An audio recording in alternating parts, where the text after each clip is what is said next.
Si timah kecil yang ingin berguna.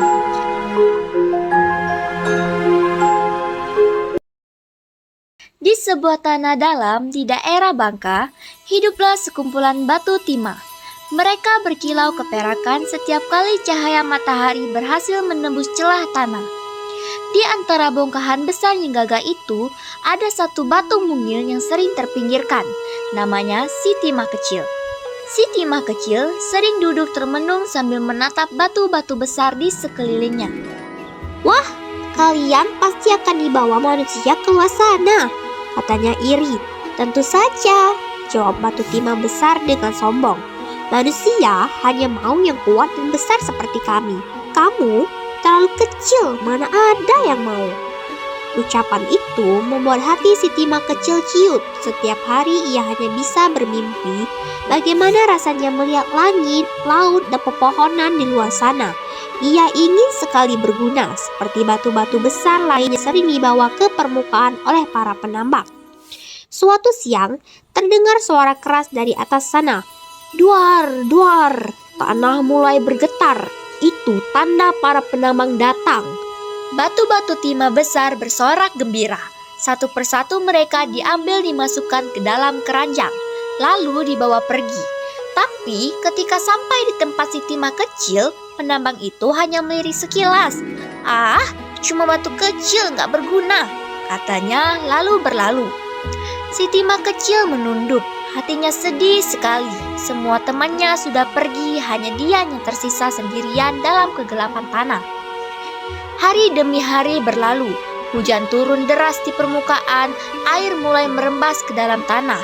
Hingga suatu sore, arus air yang kuat mengguncang tubuh si timah kecil. Ia terlepas dari tempatnya dan ikut hanyut bersama air. Wah, aku terbawa, aku kemana ini? Teriaknya panik. Arus itu membawa si timah kecil melewati akar-akar pohon, bebatuan, lalu keluar menuju sungai jernih di desa kecil. Saat air surut, ia terdampar di pinggir sungai di antara batu kerikil yang hangat oleh sinar matahari. Beberapa saat kemudian, seorang anak laki-laki bernama Lito datang bermain di sungai. Ia gemar mengumpulkan batu-batu lucu untuk dijadikan hiasan. Saat matanya melihat si timah kecil yang berkilau, ia langsung memungutnya. Wah, batu apa ini? Mengkilap sekali, seru Lito kagum. Aku bukan batu biasa, kata si timah kecil pelan. Kamu bisa bicara? Lito terkejut. Iya, aku timah kecil, tapi katanya aku gak berguna, jawab si timah kecil sedih. Lito tersenyum.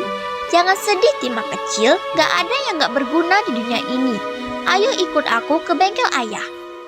Lito pun membawa si timah kecil ke bengkel kecil milik ayahnya, seorang tukang las di desa. Di sana, ayahnya sedang mencoba memperbaiki lonceng sekolahnya rusak. Lonceng itu digunakan untuk menandakan waktu masuk dan pulang sekolah anak-anak. Yah, bahan timah kita kurang sedikit. Gumam ayahnya bingung. Kalau pakai ini gimana ya? Tanya Lito sambil menunjukkan si timah kecil.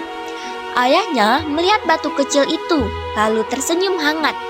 Ini timah juga Lito. Pas banget, ayo kita lebur bersama timah lainnya.